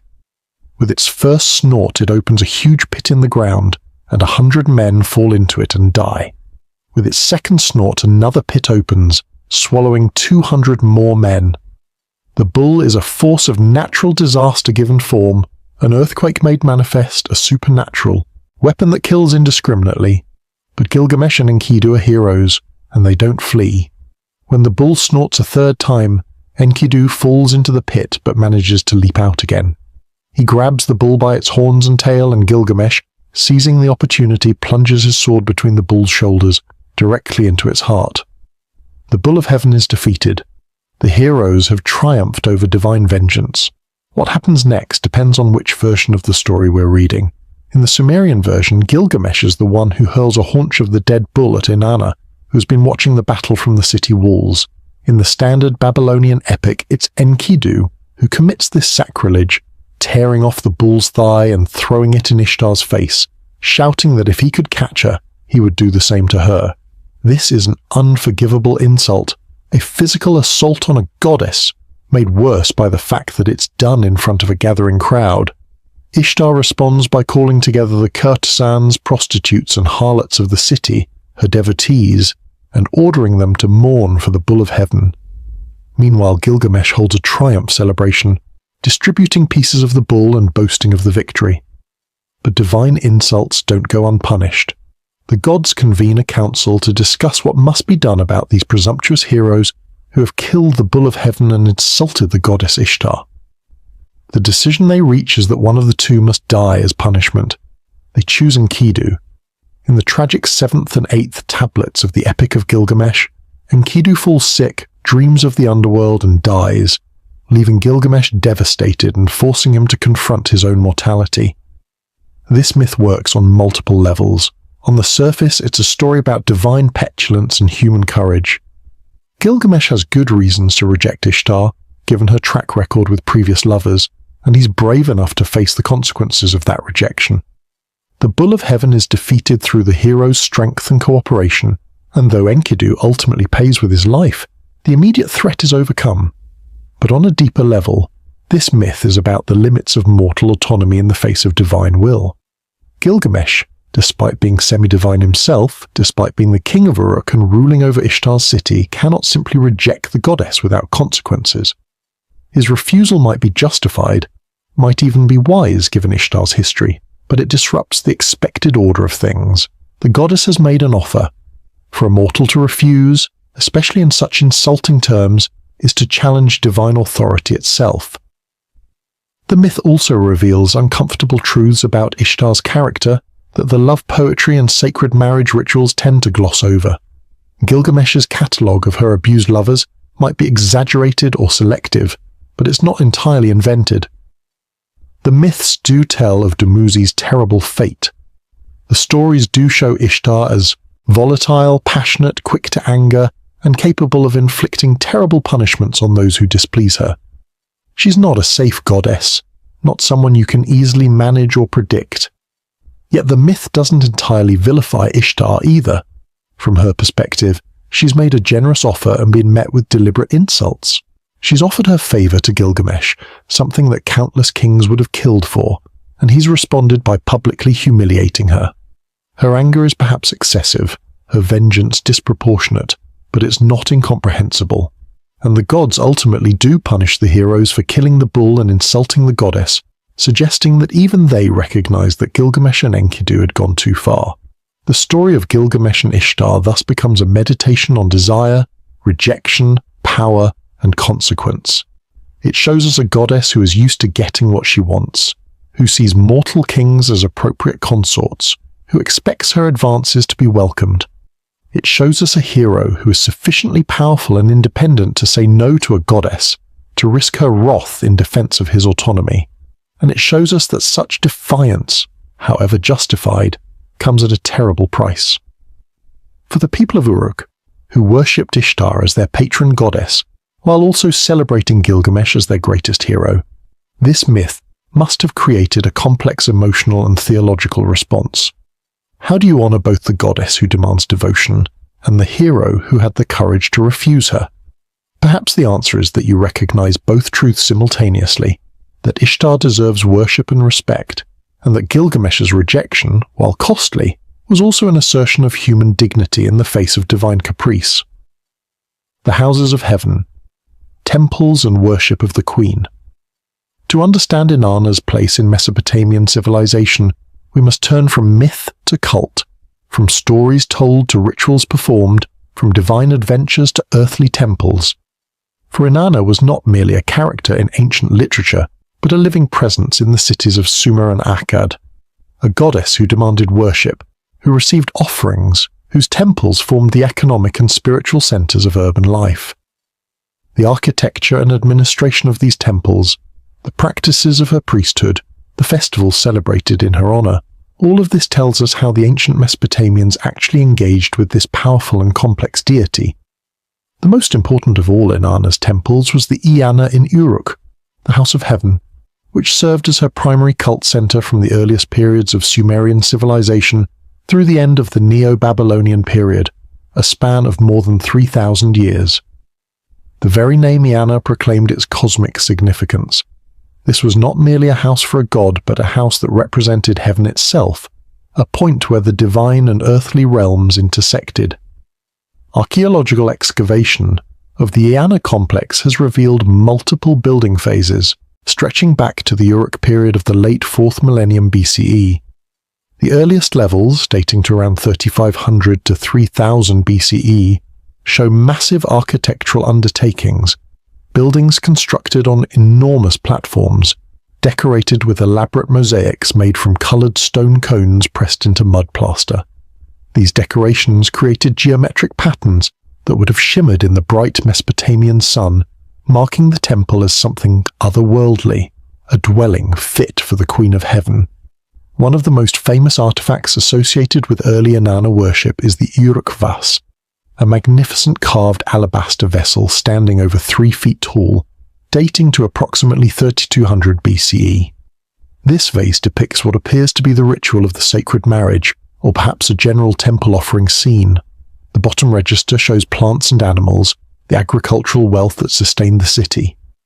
The middle register shows naked men carrying baskets and vessels of offerings. The top register shows what scholars interpret as a presentation of offerings to Inanna herself, or to her high priestess, at the door of the temple, flanked by her distinctive reed bundle standards. This vase gives us a glimpse into the earliest period of Inanna's worship, showing the temple as the recipient of the community's agricultural surplus, showing nude priests, suggesting ritual purity and vulnerability before the divine, showing the goddess or her representative as the focus of community devotion and the center of redistributive economic activity. The Inanna complex was more than a place of worship. It was an economic powerhouse that managed vast estates, controlled trade networks, employed hundreds of workers from administrators and scribes to farmers and laborers.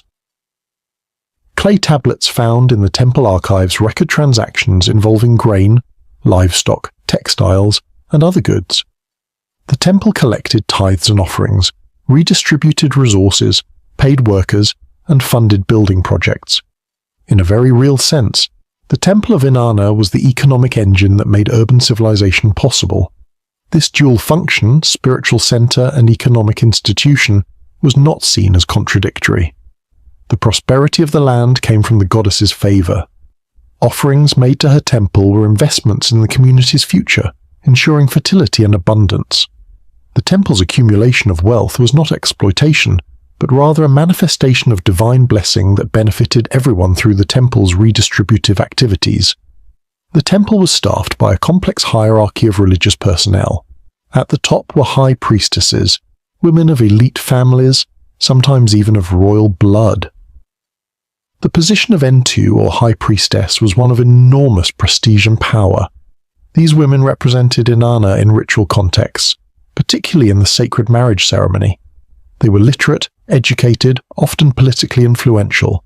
The most famous of all Sumerian high priestesses was Enheduanna, daughter of Sargon of Akkad, who served as high priestess of Inanna at Ur and who composed hymns and poems that are among the earliest signed literary works in human history. Below the high priestesses were various grades of priestesses with different ritual responsibilities. Some were specifically associated with sexual ritual or sacred prostitution, the exact nature of which remains debated, but which clearly connected Inanna's role as goddess of sexuality with temple service. These women were not stigmatized, but rather honored as devotees of the goddess who made their bodies available in sacred service. But Inanna's temples also employed male priests, including the distinctive gala priests who performed lamentations and who were associated with gender ambiguity or gender crossing. The gala used the Emessal dialect, a form of Sumerian particularly associated with women's speech and with the speech of gods in certain ritual contexts. They sang songs of mourning, particularly during the annual lamentations for Dumuzi. Their gender presentation, which seems to have involved adopting feminine characteristics, was understood as part of their devotional service to a goddess who herself crossed boundaries and who had the power to change gender. The Asinu, mentioned in Akkadian texts, were another class of gender-variant devotees associated with Ishtar. They wore women's clothing, performed ritual dances, and were described in texts as having been transformed by the goddess. Some Akkadian proverbs suggest they may have engaged in same-sex relationships. Rather than being marginalized, these individuals held respected positions within the cult, their transgression of ordinary gender categories reflecting the goddess's own liminal nature. The daily routine of the temple involved multiple offerings throughout the day. Morning offerings greeted the goddess as she awakened, conceptualizing the divine statue as a living being who needed food, drink, clothing, and attention. Midday and evening offerings followed. The offerings included bread, beer, meat, oil, and other foodstuffs, as well as incense to purify the sacred space. These offerings were not merely symbolic. The food was real, and after being presented to the goddess, it would be redistributed to the temple personnel, a system that employed and fed a significant portion of the urban population. Beyond daily offerings, Inanna's cult featured numerous festivals throughout the year. The most important was associated with the New Year, when the sacred marriage was performed. This multi-day celebration involved processions, feasting, music, dance, and ritual drama. The king would process to the temple, hymns would be sung, the marriage bed would be prepared, and the ritual union would be consummated, ensuring fertility for the coming year. The festival of Dumuzi's lamentation took place in midsummer, during the month bearing his name. This was a time of mourning when women particularly would weep for the lost god, singing songs that described his death and his separation from Inanna. This mourning was not mere sorrow but ritual work, an essential activity that helped to maintain cosmic order and ensure Dumuzi's eventual return. Inanna had temples in cities throughout Sumer and later in Akkadian and Babylonian territories. Zabalam was an early and important cult center, so strongly associated with Inanna that the city's name was sometimes written with signs meaning Inanna and sanctuary. She had temples in Nippur, where she was associated with the central shrine of Sumerian religion. She had temples in Ur, where her high priestess Enheduanna served. In Lagash, in Shuruppak, in Kish, in Adab, in virtually every significant city, Inanna or her later form Ishtar commanded worship and received offerings. When the Akkadian Empire unified Mesopotamia under Sargon and his successors, Inanna's cult took on even greater importance. Sargon credited his victories directly to Inanna's favor. His grandson Naram-Sin built a temple to Inanna in the city of Akkad itself, the imperial capital. The goddess became associated with imperial power and conquest, her warlike aspect emphasized to justify military expansion. Under Assyrian rule, centuries later, Ishtar reached perhaps her highest status. The Assyrians elevated her above even their own national god Ashur, making her the supreme deity of their empire. Ishtar of Nineveh and Ishtar of Arbela were treated as distinct manifestations of the goddess, each with her own temple and cult. Assyrian kings claimed to rule with her mandate, describing themselves as her favorites, crediting their victories to her support. The architecture of Ishtar's temples in the Neo-Assyrian period featured monumental entrances guarded by protective spirits, walls decorated with her symbols, the eight-pointed star and the lion, and elaborate ritual spaces for offerings and ceremonies. These were not humble places of worship, but palaces for a queen, structures that proclaim divine power and royal devotion. The worship of Inanna Ishtar continued for millennia, adapting to changing political circumstances and evolving theological frameworks, but never entirely losing its essential character. Through the rise and fall of kingdoms, through conquests and cultural transformations, through the shift from Sumerian to Akkadian to Babylonian to Assyrian civilizations, the goddess remained a constant presence, her temples maintained, her festivals celebrated, her power acknowledged. But nothing lasts forever, not even the cults of great goddesses. The rise of monotheistic religions, particularly Judaism and later Christianity, brought new religious frameworks that had no place for the multiplicity of deities that had characterized Mesopotamian religion. The last uniform texts mentioning Ishtar date to the 1st or 2nd century CE. By the 6th century CE, her worship had effectively ceased, her temples abandoned or converted to other purposes, her rituals forgotten. Yet in those thousands of years of active worship, countless individuals had found meaning, hope, and connection through devotion to Inanna. Farmers had prayed to her for fertile fields. Warriors had sought her favor in battle. Lovers had invoked her blessing on their unions. Kings had claimed her as their divine spouse. Priestesses had served her with dedication spanning entire lifetimes. The temples had stood as anchors of urban civilization, economic centers, spiritual refuges, places where heaven and earth met. To stand in the ruins of Uruk today, to see the eroded remains of the great temple complex, is to glimpse both the glory of what was and the inevitability of change. The house of heaven has fallen, the queen no longer receives her offerings, the hymns are silent, but the memory remains, preserved in clay tablets buried in the ruins, in the literature that survived through copying and recopying, in the influence she had on other goddesses and gods who came after. Inanna's temples are gone, but her story endures. From Sumer to Babylon, the transformation of the queen. The story of Inanna doesn't end with the decline of Sumerian civilization. Instead, it transforms, adapts, and continues under new names and in new forms as the cultural landscape of Mesopotamia shifts from Sumerian to Akkadian to Babylonian to Assyrian dominance. This transformation reveals both the resilience of religious tradition and the ways in which deities are reshaped to serve the needs of changing societies. To understand the full scope of Inanna's legacy, we must follow her journey through these cultural shifts and see how the Queen of Heaven became Ishtar, how she influenced goddesses far beyond Mesopotamia, and how her worship eventually came to an end. The crucial moment in this transformation came during the reign of Sargon of Akkad, who ruled from approximately 2334 to 2279 BCE.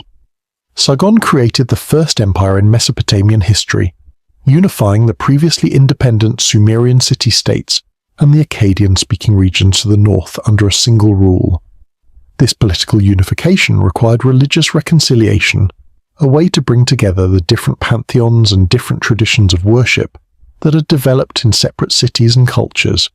Sargon's solution was syncretism, the identification of deities from different traditions with one another, based on their similar characteristics or domains. The Sumerian goddess Inanna was merged with the Akkadian goddess Ishtar. Whether Ishtar was originally a separate deity from the Sumerian region, or whether she was the Akkadian interpretation of Inanna from the beginning, remains debated among scholars. What's clear is that by Sargon's time, and certainly through the work of his daughter Enheduanna, Inanna and Ishtar had become effectively the same deity, known by different names in different languages. The name Ishtar itself seems to derive from earlier forms like Eshtar or Ashtart, connecting to a broader family of Near Eastern goddesses, including the Phoenician Astarte and the Canaanite Ashtoreth.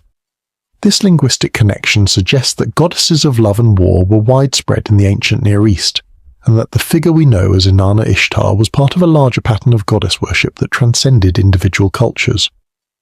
Under Akkadian rule, certain aspects of Inanna's character became more pronounced. Her association with war and conquest was emphasized as the empire expanded through military force. Sargon explicitly credited his victories to Inanna's favor, and his daughter Enheduanna composed powerful hymns celebrating the goddess's terrifying power in battle. One of Enheduanna's compositions, The Exaltation of Inanna, dramatically portrays the goddess as the supreme deity whose wrath none can withstand. Enheduanna herself represents the continuity and transformation of Inanna's cult. As a Sumerian high priestess serving an Akkadian king's daughter, writing in Sumerian about a goddess increasingly known by her Akkadian name, Enheduanna embodied the cultural synthesis that Sargon's empire required. Her poetry achieved something remarkable, creating a unified vision of the goddess that worked across linguistic and cultural boundaries, making Inanna Ishtar acceptable to both Sumerian traditionalists and Akkadian newcomers. The sacred marriage ritual continued under Akkadian rule, with Akkadian kings claiming to be the spouse of Ishtar just as Sumerian kings had claimed to be the spouse of Inanna. The ritual's political dimensions became even more important as the empire expanded. To be recognized as Ishtar's spouse was to have a claim to imperial legitimacy that transcended local loyalties. It was a way of saying that divine favor, not mere military conquest, justified the king's rule over diverse peoples. When the Akkadian Empire eventually collapsed around 2054 BCE, the worship of Inanna Ishtar continued through the subsequent periods. The third dynasty of which reunified much of the territory under Sumerian rule, around 2012 BCE, saw a flowering of devotion to Inanna. Many of the love songs celebrating her relationship with Dumuzi date to this period.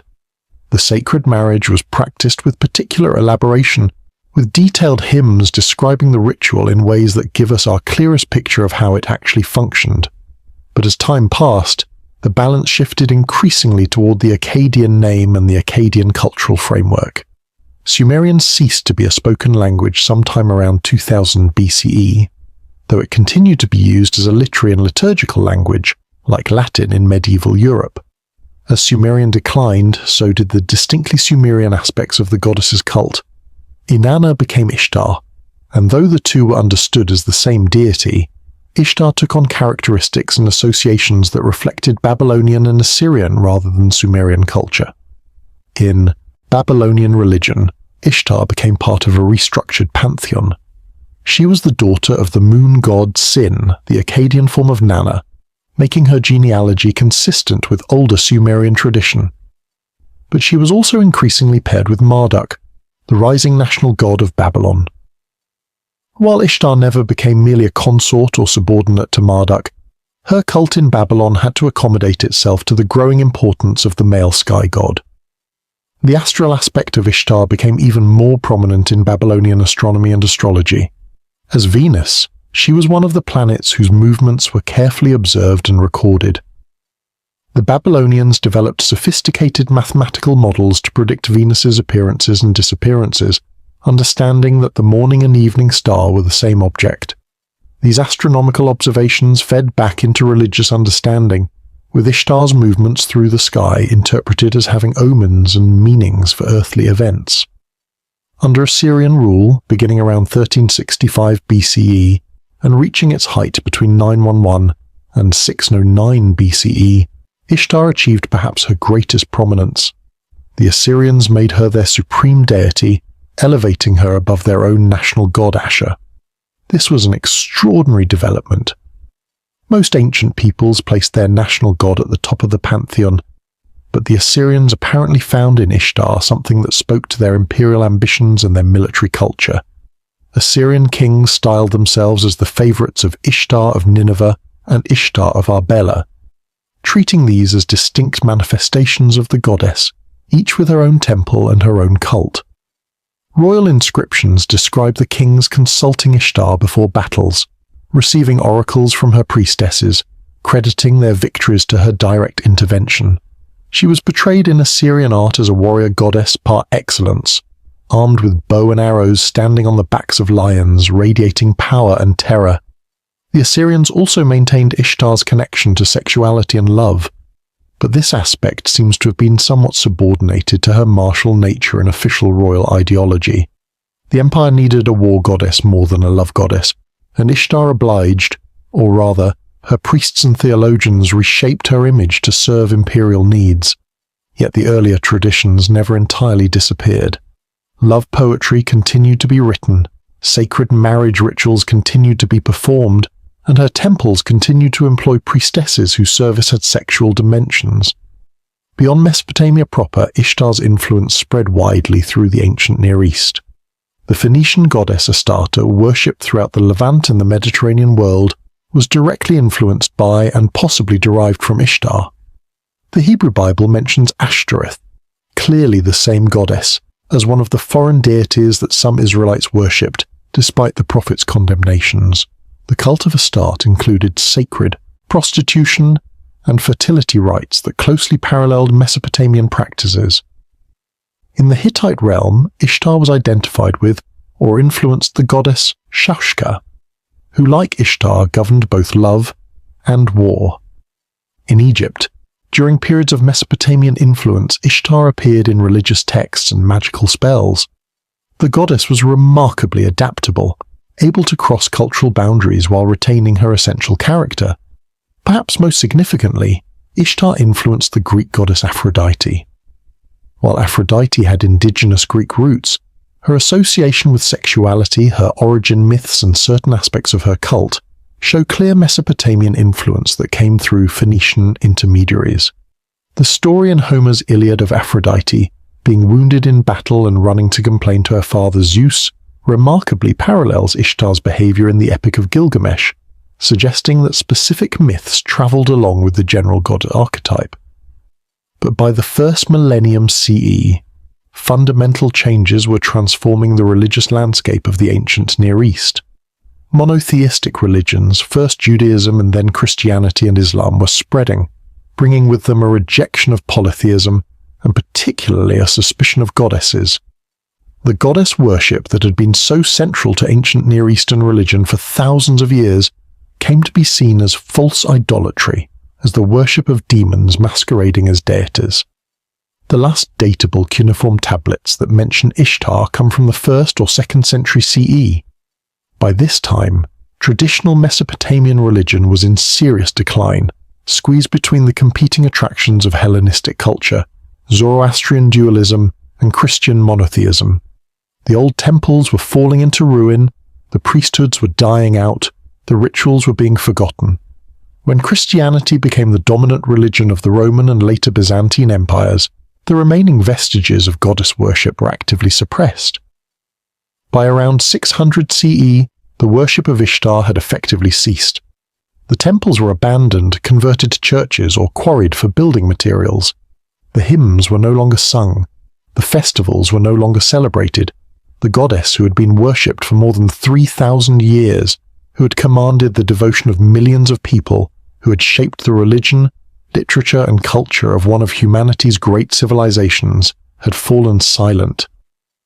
Yet in a strange way, Ishtar never entirely disappeared. Folk traditions preserved memories, often garbled and misunderstood, of the goddess.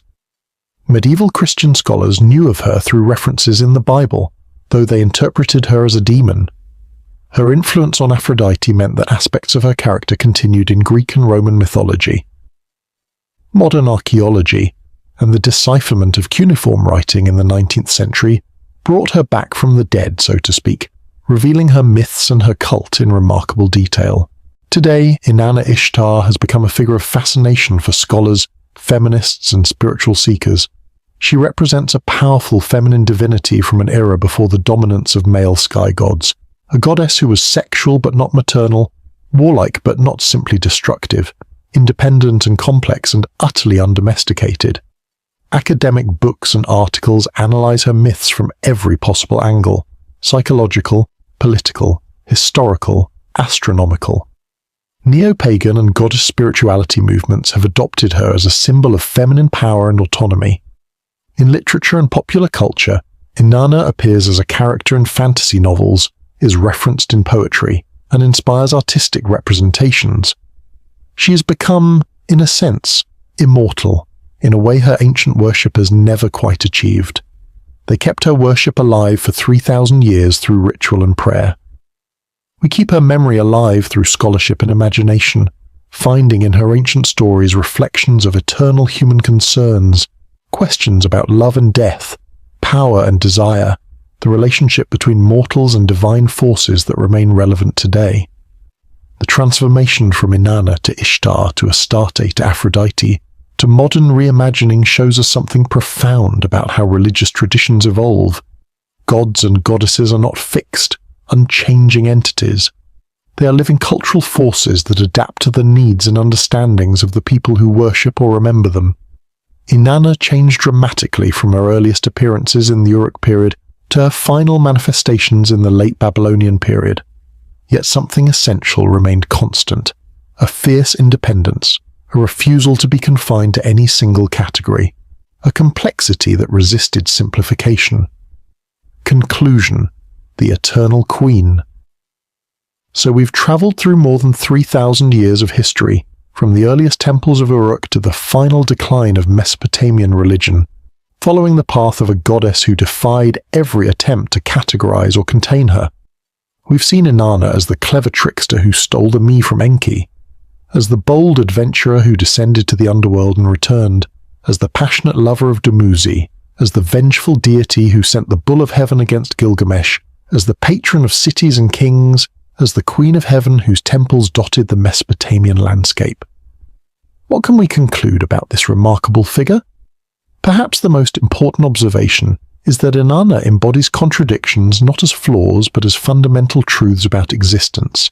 She is the goddess of love and the goddess of war because love and war are both forms of passion. Both involve the transgression of normal boundaries. Both require the courage to risk everything. She brings fertility and she brings destruction because life and death are inseparable, because creation and destruction are two faces of the same cosmic power. The ancient Mesopotamians understood something that modern thought often struggles with: that reality is not binary, that good and evil, light and dark, creation and destruction exist not as separate opposites, but as intertwined aspects of a complex whole. Inanna was never simplified into a safe, comfortable figure. She remained dangerous, unpredictable, capable of both blessing and curse. And her worshippers didn't see this as a problem, but rather as reflecting the true nature of the divine and of existence itself. Inanna's legacy extends far beyond the ancient world that created her. She influenced countless other goddesses, from Astarte to Aphrodite. Her myths provided archetypes that appear throughout world literature: the descent into darkness and return, the dying and rising god, the sacred marriage. Her story of acquiring the me influenced ideas about how culture and civilization arise. Her descent to the underworld became a template for understanding death and rebirth. In modern times, Inanna has become a figure of particular interest for those studying gender, sexuality, and power. Her cult employed gender-variant individuals in respected roles. Her sacred prostitutes challenged the dichotomy between sacred and sexual. Her refusal to be defined as wife or mother, her assertion of sexual agency, her wielding of both traditionally feminine and traditionally masculine powers, all of this speaks to contemporary discussions about gender fluidity and the social construction of gender roles. Scholars have also found in Inanna's myths rich material for psychological interpretation. The Jungian analyst Sylvia Brinton Pereira wrote influentially about Inanna's descent as a journey of the feminine psyche into the underworld of the unconscious, an encounter with the shadow self represented by Ereshkigal, and a return that integrates light and dark, conscious and unconscious. While such interpretations risk anachronism, applying modern psychological concepts to ancient myths, they also demonstrate the continued relevance of these stories. Feminist scholars have been particularly drawn to Inanna as an example of powerful feminine divinity from before the development of patriarchal monotheism. They see in her worship evidence of a time when women held significant religious authority, when sexuality was celebrated rather than constrained, when the goddess was not merely the consort of the god but a supreme power in her own right. This has led to the adoption of Inanna in various forms of goddess spirituality and neo-pagan practice. Yet we must be careful not to project our own desires and ideologies onto the ancient past.